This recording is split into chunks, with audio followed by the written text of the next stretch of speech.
नाथ से निराला कोई, नाथ से निराला कोई और नहीं। ओ भोलेनाथ से निराला कोई, नाथ से निराला कोई और नहीं।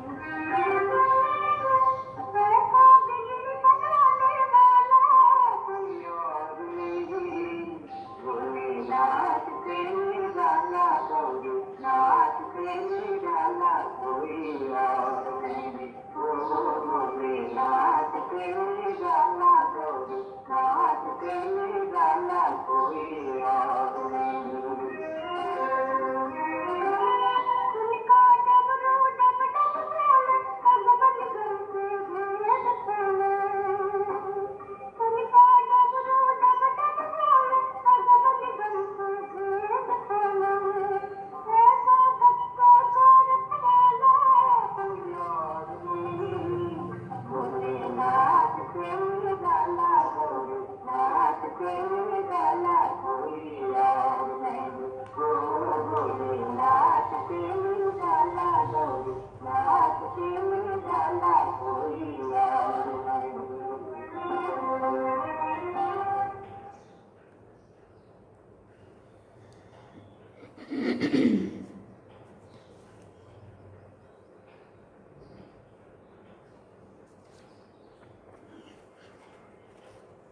ओम शांति। बाबा गुड मॉर्निंग। आज बाबा के 1 अप्रैल 2022 के बाबा के महावाक्य हैं। आज तो अप्रैल मास का शुरुआत है, इसलिए आप सभी को इस मास की खूब खूब मुबारक, बधाई। और इस मास में पिछले से और डबल 4 गुना ज़्यादा पुरुषार्थ करें, ये हमारी शुभकामना।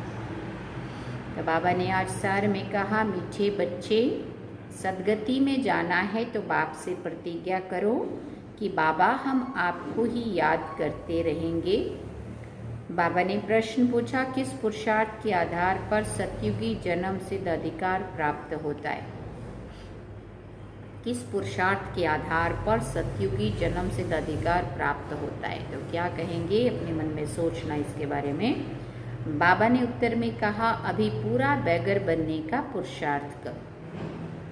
पुरानी दुनिया से ममत्व मिटाकर जब पूरे बैगर बनेंगे तब ही सतयुगी जन्म सिद्ध अधिकार प्राप्त होगा। ये देह भी मेरी नहीं है, हाँ, देह सहित देखिए सब पदार्थ, दुनिया, वैभव, व्यक्ति, सब कुछ तेरा, मेरा कुछ भी नहीं। तो मैं समझो बैगर बन गए। बाबा कहते हैं, मीठे बच्चे अब ट्रस्टी बनो, पुरानी किचड़ पट्टी जो कुछ है सब ट्रांसफर कर दो। बाप और वर्षे को याद करो तो तुम स्वर्ग में आ जाएंगे। विनाश सामने खड़ा है, इसलिए पुरानी बैगेज समेट लो। गीत में बाबा ने कहा, भोलेनाथ से निराला कोई और नहीं है। गीत क्या सुना? भोलेनाथ से निराला कोई और नहीं। ओम शांति। बाबा ने कहा, तुम हो स्टूडेंट, ऊंच ते ऊंच नॉलेजफुल बाप तुमको पढ़ाते हैं तो नोट्स ज़रूर लेने चाहिए। पहले के ज़माने में हम नोट करते थे, नोट पेन लेके आते थे। अब तो वो ज़माना ही गया, व्हाट्सएप शुरू हो गया तो बोले अभी व्हाट्सएप पे तो आता है सब कुछ, अब क्या ज़रूरत है नोट करने की, है ना। बाबा कहते हैं क्योंकि फिर रिवाइज करना होता, औरों को समझाने में भी सहज होता है। नहीं तो माया ऐसी है जो बहुत पॉइंट्स भुला देती है। इस समय तुम बच्चों की लड़ाई है माया के साथ। जितना तुम शिव बाबा को याद करेंगे उतना माया भुलाने की कोशिश करेगी। इसको बाबा कहता तुम्हारी बॉक्सिंग चलती है। हम याद करना चाहते हैं, वो भुलाना में जोर लगाती है। ज्ञान की पॉइंट भी भुलाने की कोशिश करेगी। कभी कभी बहुत अच्छी अच्छी पॉइंट्स याद आएंगी, फिर वहाँ की वहाँ गुम हो जाएंगी, क्योंकि ये ज्ञान है नया। बाप कहते हैं कल पहले भी ये ज्ञान तुम ब्राह्मणों को दिया था। कोई पहली बारी नहीं दे रहे हैं या हम पहली बारी नहीं सुन रहे हैं। बाबा कहते कल पहले भी तुमने ये बात सुनी थी। ब्राह्मणों को अपना बनाते हैं ब्रह्मा के मुख द्वारा। ये बातें कोई गीता में लिखी हुई नहीं है। शास्त्र तो पीछे बनते हैं, जब धर्म स्थापन करते हैं उस समय सब शास्त्र नहीं बनते हैं। बच्चों को समझाया है, पहले पहले है ज्ञान, पीछे है भक्ति। पहले सतो प्रधान फिर सतो रजो तमो में आते हैं, तो मनुष्य जब रजो में आते हैं तब भक्ति शुरू होती है। सतो प्रधान समय भक्ति होती नहीं है। सतो प्रधान समय माना सत्युग त्रेता में। भक्ति मार्ग की भी ड्रामा में न्यूनद है। ये शास्त्र आदि भी भक्ति मार्ग के काम आते हैं। तुम ये जो ज्ञान और योग आदि के किताब बनाते हो, ये फिर से पढ़कर रिफ्रेश होने के लिए। बाकी टीचर के सिवाय तो कोई और समझ नहीं सकेंगे। गीता का टीचर है ही श्रीमद् भगवान। गीता सुनाने वाला, गीता का टीचर माना गीता सुनाने वाला। वो है विश्व का रचयिता। स्वर्ग रचते हैं ना, जबकि वो सबका बाप है, तो जरूर बाप से वर्षा स्वर्ग की बादशाही मिलनी चाहिए। सतयुग में है देवी देवताओं का राज्य। अभी तुम हो संगम युगी ब्राह्मण। विष्णु के चित्र में 4 वर्ण दिखाते हैं ना, देवता, क्षत्रिय, वैश्य, शूद्र। 5वां वर्ण है ब्राह्मणों का, लेकिन उन्हों को ये बिल्कुल पता नहीं है। ऊंचे ते ऊंचा है ब्राह्मण वर्ण। ऊंच ते ऊंच परमपिता परमात्मा को ही भूल गए हैं। वो शिव है, ब्रह्मा विष्णु शंकर का रचयिता। त्रिमूर्ति ब्रह्मा कह देते, परंतु इसका अर्थ तो नहीं निकलता है। अगर ब्रह्मा विष्णु शंकर तीनों भाई हैं, तो इन्हों का बाप भी चाहिए। तो ब्राह्मण देवी देवता और क्षत्रिय तीनों धर्म का रचयिता है वो निराकार बाप। ब्राह्मण, देवता और क्षत्रिय 3 धर्मों की स्थापना शिव बाबा के द्वारा अभी संगम युग पर होती है, इसलिए इन तीनों का रचयिता हुआ शिव बाबा, जिसको गीता का भगवान कहा जाता है। देवताओं को भी भगवान नहीं कह सकते, तो मनुष्यों को फिर कैसे कह सकते। ऊंच ते ऊंच है शिव बाबा, फिर सूक्ष्म वतनवासी ब्रह्मा विष्णु शंकर, फिर इस वतन में पहले पहले है श्री कृष्ण। पहले पहले शिव जयंती गाई जाती है। त्रिमूर्ति जयंती कहाँ दिखाते नहीं है, क्योंकि तीनों को जन्म कौन देते हैं ये कोई को पता नहीं है। ये बाप ही आकर बतलाते हैं। ऊंच ते ऊंच वो है विश्व का मालिक, नई दुनिया का रचयिता। स्वर्ग में ये लक्ष्मी नारायण राज्य करते हैं। सूक्ष्म वतन में तो राजधानी का प्रश्न ही नहीं उठता है। यहाँ जो पूज्य बनते हैं उन्हों को ही फिर पुजारी बनना है। देवता, क्षत्रिय, वैश्य और शूद्र अब फिर ब्राह्मण बने, शूद्र से ब्राह्मण बने। ये वर्ण भारत के ही हैं और कोई इन वर्णों में नहीं आ सकते। इन 5 वर्णों में सिर्फ तुम चक्कर लगाते हो, ये भी हम सबका भाग्य है। ब्राह्मण भी हम भी बनते संगम युगी शिव बाबा के द्वारा। देखो शूद्र तक तो सब पहुंचते हैं, लेकिन ना ब्राह्मण सारे बनते हैं और ना ब्राह्मण सारे बनते हैं, ना देवता सारे बनते हैं, ना क्षत्रिय सारे बनते हैं। लेकिन जब वैश्य वर्ण शुरू होता है तो आधी से ज़्यादा आत्माएं तो ऊपर से उसके बाद ही आती है। लेकिन अभी संगम युग में जो थोड़े से लोग जो इस शूद्र से अपने जीवन को ब्राह्मण जैसा धर्म कर्म श्रेष्ठ करके शिव बाबा की मत पर चल करके ब्राह्मण बनेंगे, सो जाकर के देवता और क्षत्रिय धर्म में अपने पुरुषार्थ के आधार पे आएंगे, है ना। तो अभी शूद्र से ब्राह्मण, ब्राह्मण सो देवता सो क्षत्रिय 3 धर्मों की स्थापना बाबा अभी संगम युग पर करते हैं। बाकी फिर द्वापर युग से फिर अपने अपने धर्म पिताओं के द्वारा अपने अपने अलग अलग धर्मों की स्थापना होती है। बाबा ने कहा 84 जन्म भी तुमको ही पूरे लेने पड़ते हैं। तुम जानते हो बरोबर हम भारतवासी जो देवी देवता धर्म वाले हैं वही 84 जन्म लेंगे। ये ज्ञान का तीसरा नेत्र सिर्फ तुम ब्राह्मणों का ही खुलता है, फिर ये ज्ञान प्राय लोप हो जाता है। फिर गीता शास्त्र कहाँ से आया? क्राइस्ट जब धर्म स्थापन करते हैं तब बाइबल नहीं सुनाते हैं, वो धर्म स्थापन करते हैं पवित्रता के बल से। बाइबल आदि तो बाद में बनते हैं, जब उनकी वृद्धि होती है तब चर्च आदि बनाते हैं। जैसे जैसे ज़्यादा लोग हुए, जैसे अभी अपने इस गांव में सिख लोग 2-3 ही परिवार हैं, अगर 2-4 परिवार और आ गए तो ये बोलेंगे हम 5-10 परिवार है, चलो ना मिल करके अपना गुरुद्वारा बनाएंगे, है ना।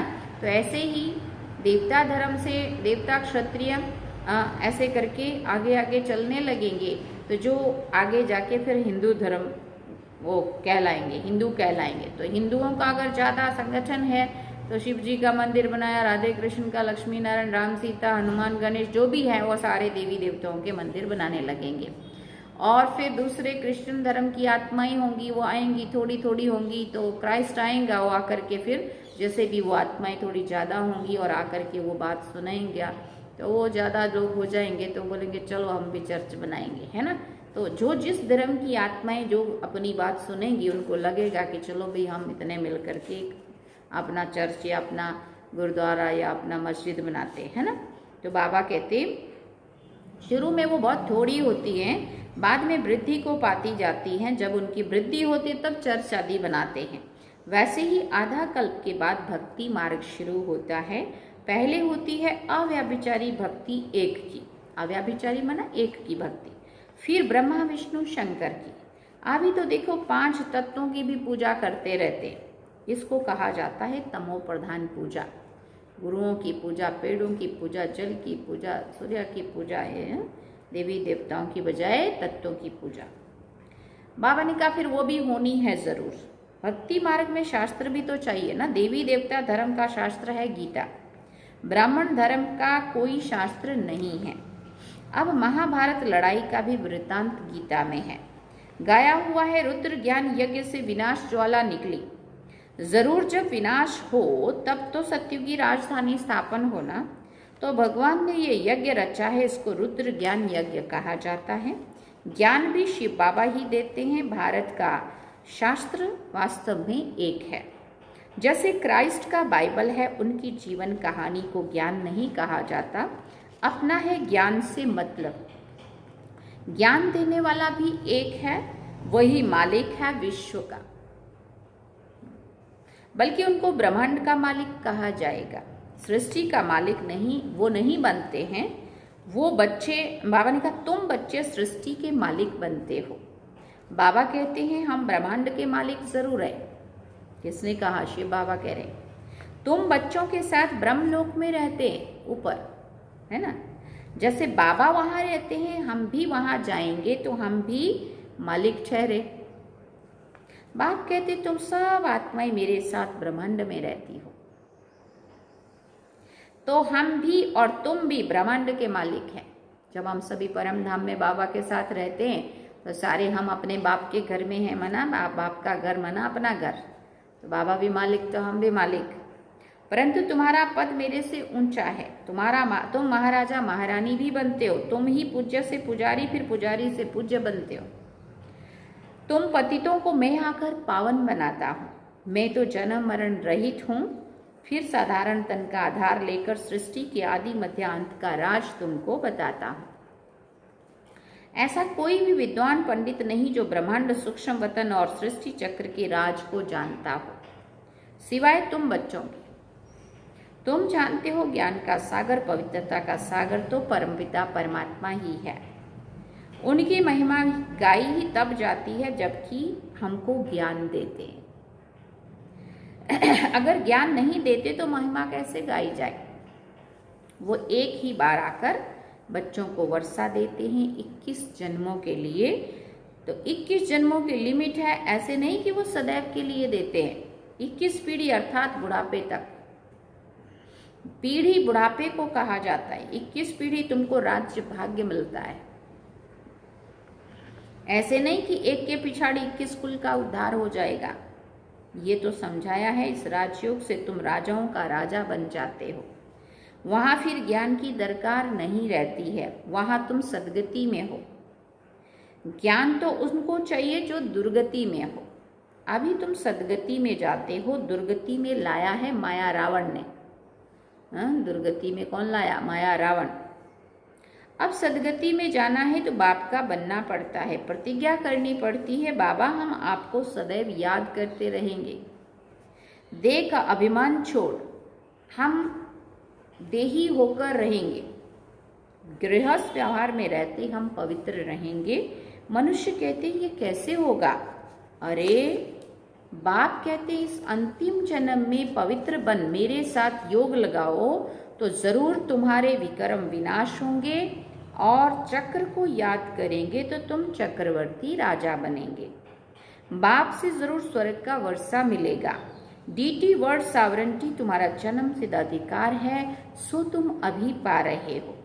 फिर जितना जो प्रतिज्ञा करते और बाप के साथ मददगार बनते हैं, ये तो तुम जानते हो, विनाश तो सामने खड़ा है, तो दिख रहा है ना सामने।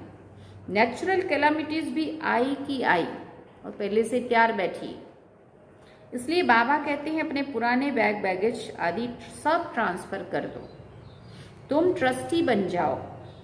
बाबा शराफ भी है, मट्टा सट्टा करते हैं। मनुष्य मरते हैं तो सारी कीचड़ पट्टी करनी घोर को दे देते हैं ना। तुम्हारी भी ये कीचड़ पट्टी सब कब्र दाखिल होनी है, इसलिए पुरानी चीजों से ममत्व मिटा दो,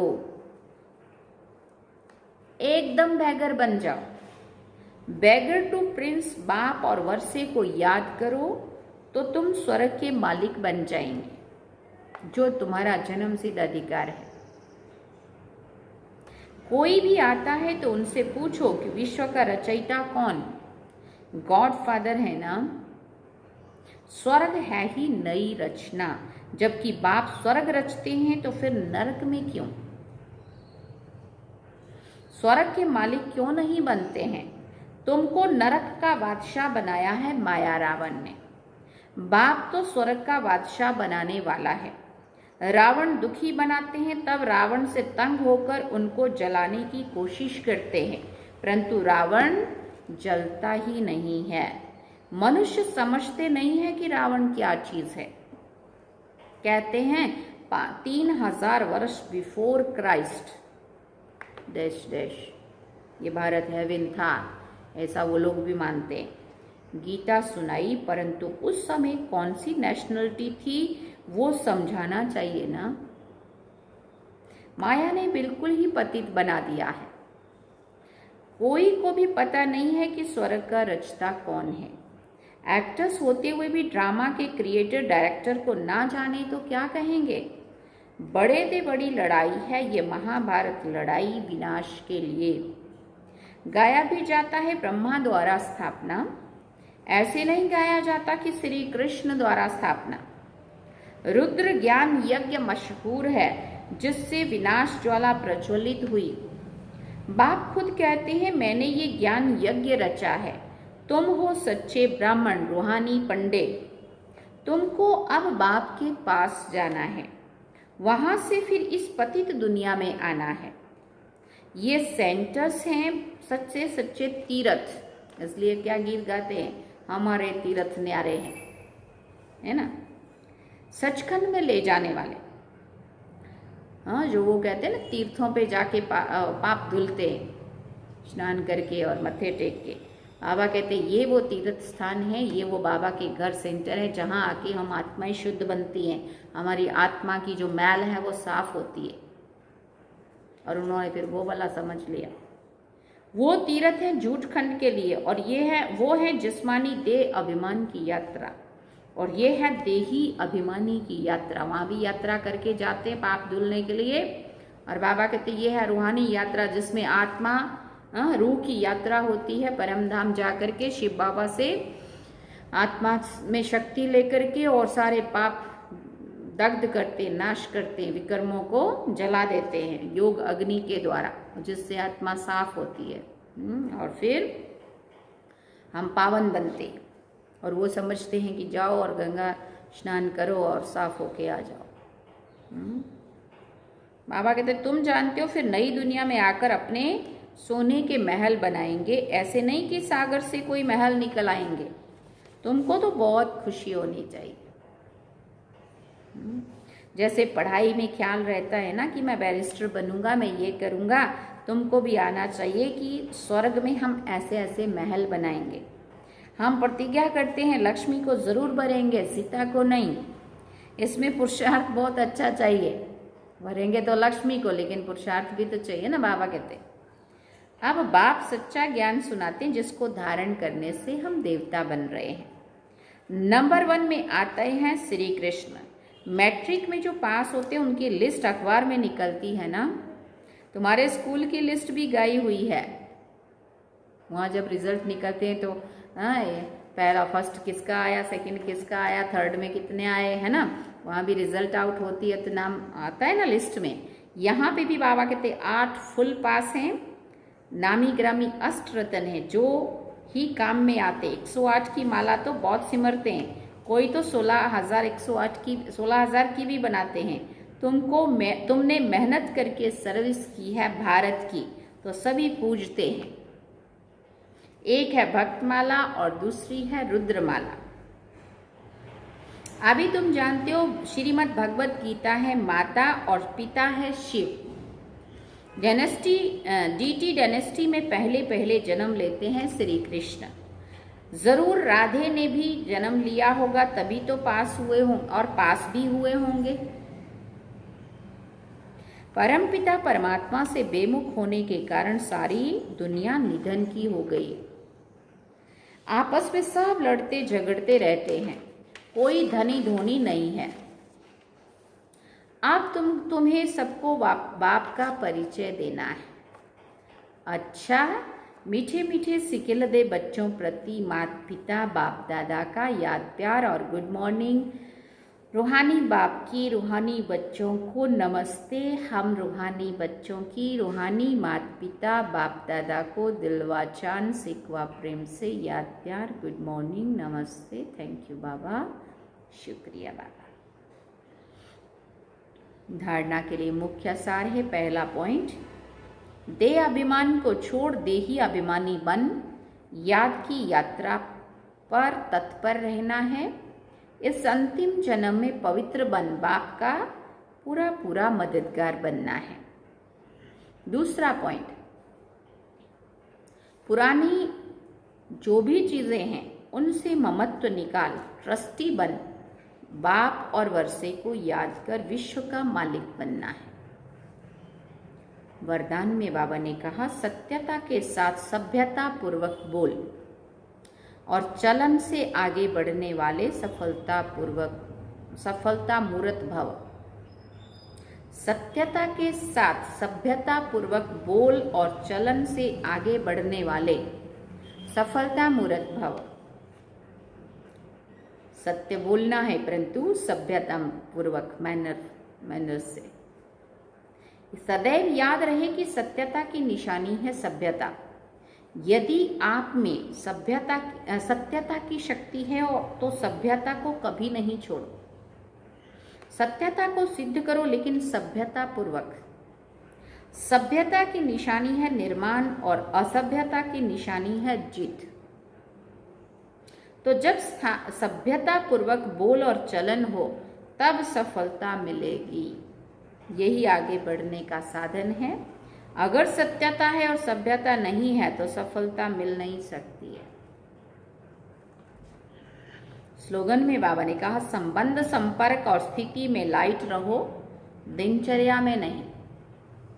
संबंध संपर्क और स्थिति में लाइट रहो, दिनचर्या में नहीं। अच्छा, ओम शांति। सार में बाबा ने कहा, मीठे बच्चे सदगति में जाना है तो बाप से प्रतिज्ञा करो कि बाबा हम आपको ही याद करते रहेंगे। और गीत क्या सुना, भोलेनाथ से निराला कोई और नहीं है। ये थे बाबा के आज के महावाक्य जो हम सभी ने सुने। अब बाबा को याद करेंगे।